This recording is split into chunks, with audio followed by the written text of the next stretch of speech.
गे सुना थी गे की कही रे? अरे आरा के बबुआ नहीं है गे, इतना आठ के मत चलल कर न तो लइकन सब में मार न हो जीते गे। तो हम की करियो?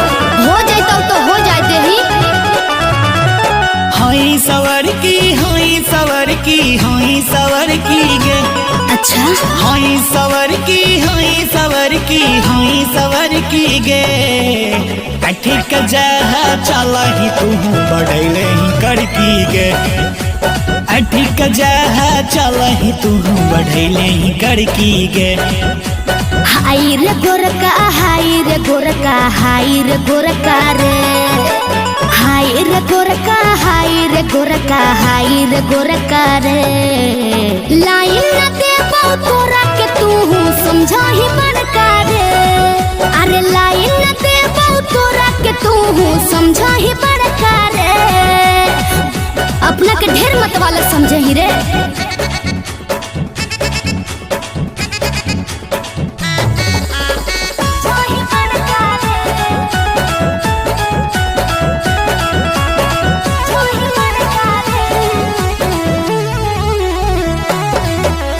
पटना घुमाई बाऊ आरा घुमाई बाऊ बक्सर ले जाई बाऊ गे।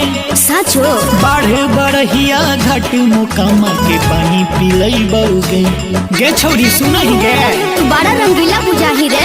गुंडा लफुआ एकदम बाड़े तू छुछुंदर रे। ए नकले के देख ले चेहरा लागो ही बंदर रे। हई सवर की गे। हाय रे गोरका हाय रे गोरका हाय रे गोरका रे। ठीक जहा चल ही तू बढ़ैले ही करकी गे।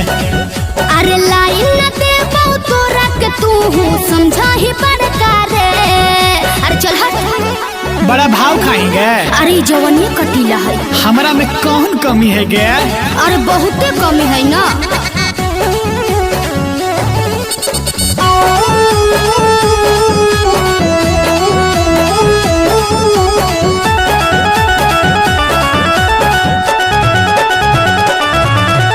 पानी पिलैबो जवानी में तोहरा सयानी बनैबोगे। नैना के रस्ते हम हो तो तोहरा दिल में बसैबोगे। अरे पागल हो के तू तो एकदम दीवाना बुझाही रे।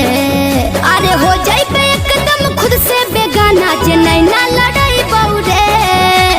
हई सवर की गे। हाय रे गोरका हाय रे गोरका हाय रे गोरका रे। ठीक जहा चल ही तू बढ़ल ही करकी गे। हर लाइन न देबो तोरा के तू समझा ही बड़का रे। बड़ा नीक लागे। अच्छा तोरा देखे तो जाना ही दिलवा में गुदगुदी उठे लगा की करियो जो कर जाने जमी तब कोई बात नहीं हो। रूपवा तो हर हको कटारी मर्डर कराबा हो। दीपक जैसन देखी के लइका ई त पटाबा हो। चप्पल सैंडल चाटा से हम तोके मिलई बौरे। हर दीवाना हो कई कर नगरिया हमें हम जाई बौरे। हई सवर की गे। हाय रे गोरका हाय रे गोरका हाय रे गोरका रे। ठीक जहा चल ही तू बढ़ैले ही करकी गे। अरे लाइन न देबो तोरा के तू समझा